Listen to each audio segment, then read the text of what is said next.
الحمد لله رب العالمين والصلاة والسلام على سيد الأنبياء والمرسلين أما بعد أعوذ بالله من الشيطان الرجيم بسم الله الرحمن الرحيم ولا تقربوا الفواحش ما ظهر منها وما بطن صدق الله العظيم. حاضرین مجلس السلام علیکم ورحمۃ اللہ وبرکاتہ. اللہ تعالیٰ ساری کائنات کے خالق و مالک ہے اور تمام مخلوقات اس کے تابع ہے. جس نے انسان کو مکرم اور اشرف المخلوقات بنایا، لہذا بندگان خدا پر لازم ہے کہ وہ اپنے خالق و مالک کی ذات پر ایمان لائے اور پیارے نبی صلی اللہ علیہ وسلم کی رسالت کو تسلیم کرے اور اپنی زندگی کے لمحہ اور سانس کو ان کی اطاعت کے لیے وقف کر دے اور منکرات و ممنوعات سے بچے، کیونکہ اللہ تعالیٰ نے برائیوں سے بچنے کا حکم دیا ہے.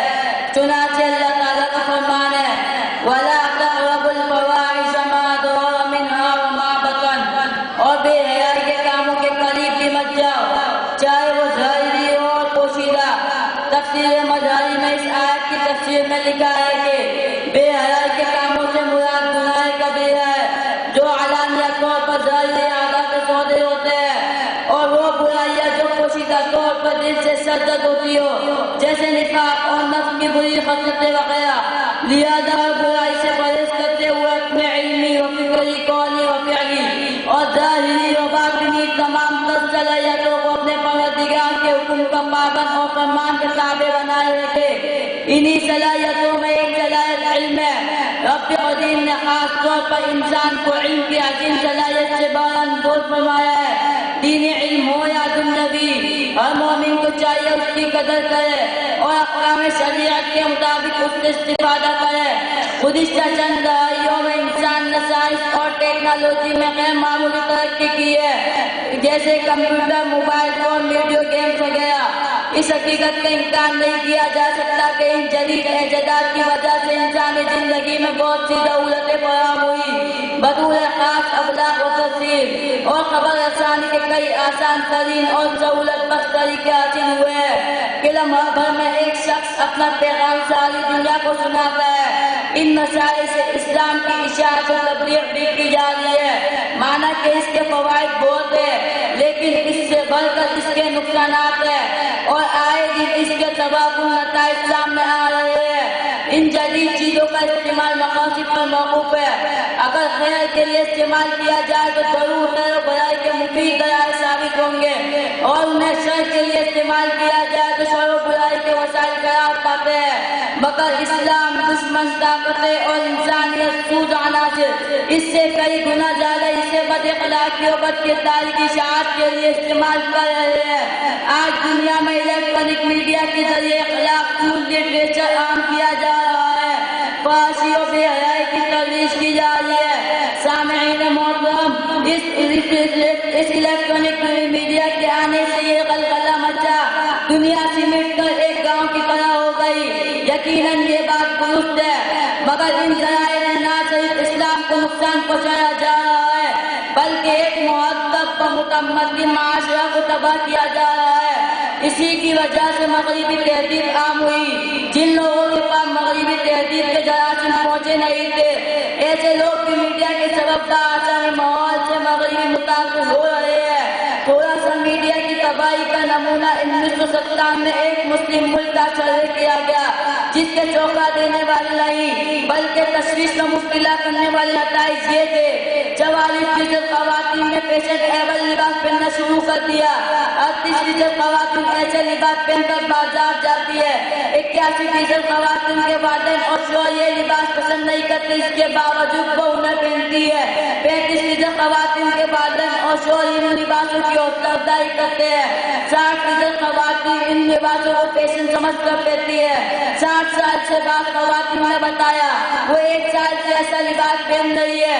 خیال رہے یہ رپورٹ 1997 کی ہے. 85% خواتین کے مطابق اپنے رشتے داروں کو دیکھ کر, ٹی وی دیکھ کر اور شو روم میں رکھے ایسے لباسوں کو دیکھ کر یہ لباس پہننے کا شوق ہوا.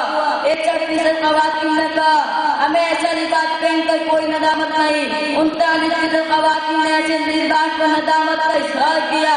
65% خواتین کو ان کے شوہر اور والدین نے ایسا لباس پہننے پر روکا تک نہیں. 6 سال سے 20 سال تک کی لڑکیاں تنگ جینس اور بغیر بازو کی قمیض پہنتی ہے اور اوپر سے باریک برقع. 45% مغربی رقص اور گانے پسند کرتی ہے. 65% خواتین کو مغربی گانے اور 95% مشروبات پسند کرتی ہے.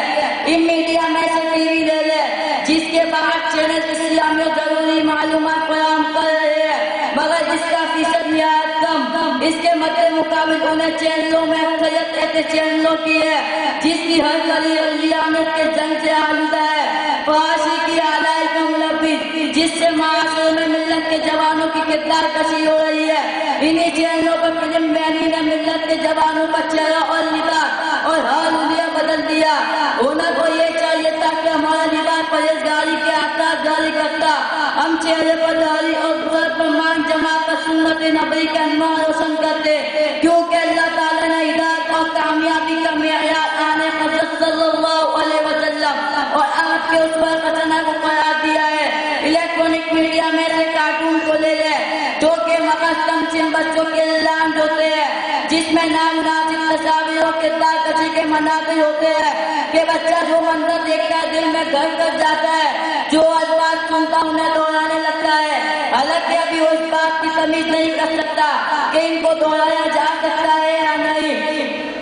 حالانکہ اس بات کی تمیز نہیں کر سکتا کہ ان کو دہرایا جا سکتا ہے نہیں. جبکہ حضور صلی اللہ علیہ وسلم نے تمثیل بچوں کے لیے احتیاطی تدابیر کا حکم دیا. آپ صلی اللہ علیہ وسلم کی تعلیمات سے یہی معلوم ہوتا ہے کہ اپنے بچوں کی طرف بچپن سے توجہ کرے, ان کے عقائد و ایمان کی تربیت اور اپنے اخلاق کی تعلیم دے. ایک اسلامی معاشرے کے لیے انتہائی ضروری ہے کہ بہترین اخلاق کے ساتھ بچوں کو مضمون اخلاق و بری عادات سے دور رکھا جائے. الیکٹرانک میڈیا میں انٹرنیٹ کو لے لے جس کے بڑے فوائد کے باوجود بے حیائی و فحاشی کا غیر معمولی اور بڑا ذریعہ بن چکا ہے کہ ایک اجنبی لڑکا لڑکی بآسانی تعلق قائم کر لیتے ہیں کہ بے حیائی کی شہادت کا رفتار ہو جاتی ہے.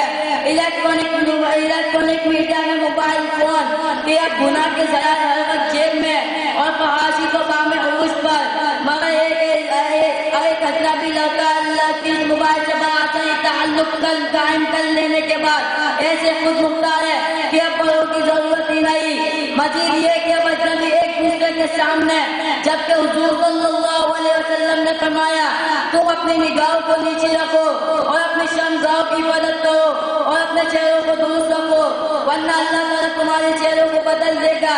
حضور اکرم صلی اللہ علیہ وسلم نے فرمایا جو کوئی بری نظر سے کسی اجنبی عورت کے زینت کے مقامات کو دیکھتا ہے قیامت کے دن اس کی آنکھوں میں شیشہ پگھلا کر ڈالا جائے گا. بچوں کی سرپرست کی یہ ذمہ داری ہے کہ اخلاق کی اصلاح کو پیش نظر رکھتے ہوئے اپنے نونہال ویسی جگہ ڈال دے جن سے وہ بے حیائی سے آشنا ہو. جب اسلامی اصول کے مطابق کڑی نگہداشت کی جائے تو بچے باشعور ہونے تک ایسے با اخلاق ہوں گے کہ تنہائی میں بھی کسی بے حیائی والے منظر کو دیکھ کر گریز کریں گے. اللہ تعالیٰ میں اسلامی تعلیمات پر عمل کرنے کی توفیق عطا فرمائے. والسلام علیکم ورحمۃ اللہ وبرکاتہ.